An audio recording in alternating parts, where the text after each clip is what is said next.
and welcome to a review of Mercedes A-Class, this being a late 2017 model, the A180 diesel. And although it says A180, it's actually a 1.5 diesel, and this one is in AMG line spec, so it's got the slightly sporty body kit and upgraded alloy wheels. So let's just have a little walk around this little beauty. It looks beautiful, lovely aggressive styling, the best looking executive hatch around, I would say. Look at that, superb. Love the crease lines on the back there, makes it super aggressive and gives it a nice stance on the road. And even the backside looks really nice as well. Beautiful front and rear, lovely crease lines. So this being the AMG line, you get these deeper bumpers and slightly wider fake exhaust pipes there, but looks nice and aggressive, and you get deep spoilers, and you get these lovely AMG. So they put the little badge there just in case you don't confuse it. This example obviously has a lot of curbing to the alloy wheels there, but this one has what you need. You need these Michelin Pilot Sport tires. Well, this is a 1.5 diesel, so really you don't need them, but if you want it to be standard spec OEM, then they're the ones that come off the factory. And you get these ventilated discs at the front. Have a look, behold the beauty. I just love the look of this car, so nice, super aggressive. And here you have the deeper bumpers for the AMG with the Sport and the SE. All of this, you don't get this grille, it's just here on the side you get small grille, but this one has that nice swooping design. And then you've got these huge intakes there for the radiator, and just gives it that little bit more of an aggressive stance, so you can instantly know it's the AMG. And obviously you get these nice little glitzy starlight design here around the badging, but this is all cheap plastic, but doesn't it look nice? I've already said that enough times for this car, but yeah, lovely. Let's have a look at the interior.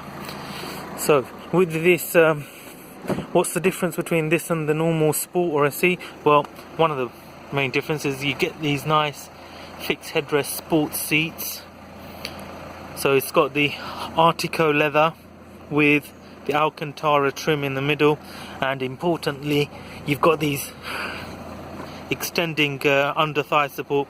You know me, I'll go on about under thigh support, and these, they go out long enough, so even if you're a 6-footer or a short guy like me, I'm 5'6", these are great, offer fantastic support for long journeys. I'll go on to the dash in a minute. Let me show you the rear. The rear space isn't too bad. Got the AMG badged mats there. Fantastic. It's a bit dark in here, isn't it? But it's part of the sporty theme. So let's try and get in, see how it's like. So it is a bit of a tight squeeze. Got enough leg room there, knee room, sorry. So there's good knee room.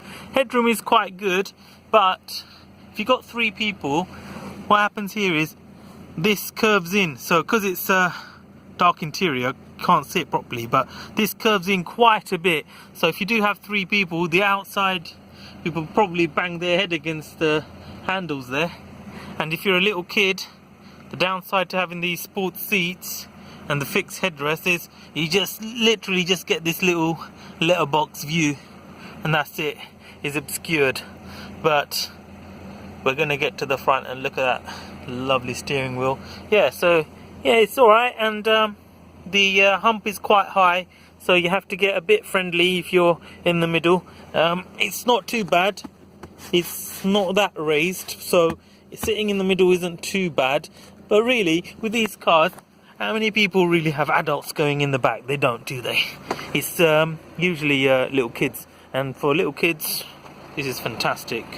Or two adults can sit in here in comfort. These seats do fold down, There's the latch there, so you got extra practicality there, and you got an armrest. Let me just.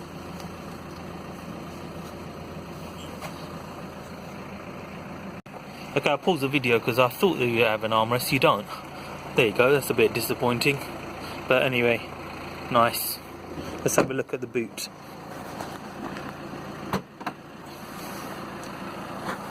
And there's the boot. It's not really that big. Little load lip there, but yeah, it's not really big, is it? If you've got one of those large prams, you will struggle to get this in, just about. And then let's look underneath. There's space there for extra storage where the space saver spare wheel would usually go, but you only get inflation kit, I'm afraid. So there we go. There's a little hatch there and tethering. Other than that, not much else here. There's no 12-volt connection that I can see. No. Yeah, there you are. Little feature here that I like. This one has the reverse camera. It's just here, so this gets hidden so it can't be vandalized, etc., or get dirty while you're driving.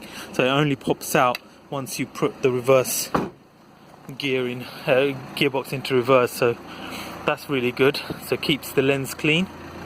Let's look at the interior and the driver's side. So you've got folding electric mirrors and front and rear electric windows. Obviously central locking buttons here on the driver's door. Let's close it. Nice. To keep the sporting theme going, got a nice stitching there, red stitching that is in keeping with the seats. And here, this is the old school dash, so it's not the brand new one. Still, it looks lovely, and I love this carbon fiber, and the quality of the dash is really good. Nice soft plastics there. Up here is a bit scratchy, but it's not too bad, and these feel quite solid. And the steering wheel is lovely, nice, strong, you know, got good girth on these steering wheels. And it's got the curve there just on the right bit, and you got nice feeling paddle shifters there. And the lovely thing about this is that gearbox is here. The automatic gear, not the gearbox, the gear lever is up here where the stalk is, and you got the one-piece indicator stalks and also the wipers, etc. here. So that's fantastic. And this model has keyless entry and stop start. It's fantastic. You got the automatic headlights. You'd expect it. This one has 47,000 miles. Lovely sporty dash and dials, and I love these turbine style air vents. Don't they look fantastic? Best looking interior excuse me, in the class, I would say, with these nice metallic finish buttons, etc. And they use good plastics in this particular spec. And the new model, the design goes up a notch in terms of like the beauty of it, but I don't think use as good quality plastics as they do in this older model. So let's go for a ride and then summarize our findings. So this being the 1.5 diesel is quite rattly, to be honest with you. Not in keeping with what you'd expect with a Mercedes car, but it is the cheap end, isn't it? So it's the budget model. But in terms of pickup, it's pretty good. Good pickup. It's not as fast as the bodywork or AMG line spec would suggest, so it's no sports car, I can tell you that much. So don't be expecting buying this and wanting to beat too many people off the line. One of the downsides, as we can see from the jittery camera, is that with the AMG line spec you get slightly stiffer suspension and slightly larger alloy wheels, so the ride comfort is a bit compromised, but in return obviously you do get sharper handling and that sporty feel. otherwise, yeah, it's very good and composed around the corners. The steering wheel is nice and you know, precise and well designed, with the nice curves at the 3 and 9, just for where your thumb would go. But yeah, it's precise steering, nice weight to it, so it's very good. Dynamically, it's very good. It's just obviously the engine you've got under the hood is not the most powerful in the world, but for daily driving, once it's warmed up, it's nice and smooth, picks up well, and on smooth surfaces like this it's not too bad.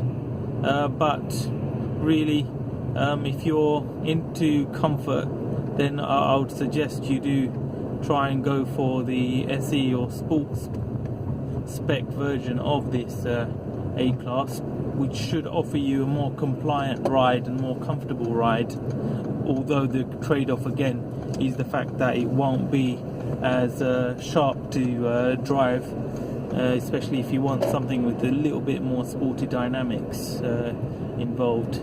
Of course, this car does have the dynamic mode where you can set it to comfort, and it just softens up the suspension a little bit, but it's still a lot firmer and a bit rougher over the humps than the standard Sport or SE trim A-Class, so do bear that in mind. But overall, in terms of the design, well, it is a lot more sporty, isn't it? And so it just it takes your choices, really. Just do bear that in mind, though. And obviously the other aspect of it not being that powerful overall, but the trade-off, you do get excellent fuel economy, so you can't really complain about that. And this is real life, isn't it? You have to trade one thing off for another. If you want full power and speed, then you're not gonna get the fuel economy. But if you want the fuel economy, then you have to trade off something, and something has to give, and that's the overall speed and acceleration of the vehicle. But it's no slouch, don't get me wrong. But in terms of the company in this class, if you want that extra bit of oomph, then you definitely need to opt for the 2-litre version of this vehicle, and that one goes. So let's go for the summary of this car now. Driving the car, as you can hear throughout the video, this diesel engine is very rattly, and so my advice is go for the petrol, or at least go for the 2-litre diesel. That one's a little bit smoother and a little bit quieter than this 1.5, which is borrowed from the Renault group, I believe. But yeah, it's not to my liking, and I don't think it's suitable for a luxury brand like Mercedes to have such a rattly engine. So go for the 2-litre if you can, if you need the diesel. But this 1.5, although rattly, it is very fuel economic. You get 55s, that sort of average in terms of fuel economy, quite easily. And for normal driving, it's not too bad. It holds its own, but it's not as fast or as sporting as the bodywork would make you suggest. But yeah, so in summary, go for the petrol, and if you have to go for diesel, go for the 2-litre to give this the justice it deserves in terms of the sporting dynamics and looks of the vehicle. But if you're just after beauty, don't look much further than this. This is the best looking executive hatch, small hatch there is on the market. In terms of sporting dynamics, the 1 Series is more dynamic in that regard, and in terms of interior quality, it's very good. It's up there with the class leaders, and the design is the best, so interior is lovely. The one thing to bear in mind is that this AMG line is super aggressive and looks fantastic, but the trade-off is that you get that harsher ride, so do bear that in mind. And if you want that little bit more comfort, then you need to go for the SE or Sport model, but then you lose these aggressive front bumper and sport kit that come with the AMG spec, so do bear that in mind. But overall, hugely fantastic car, highly recommended. If beauty is what you're after, this is the car to go for. I hope you liked this video. Please do subscribe and put a like on this, and don't forget to put on the notifications, and see you soon. Take care. Bye bye.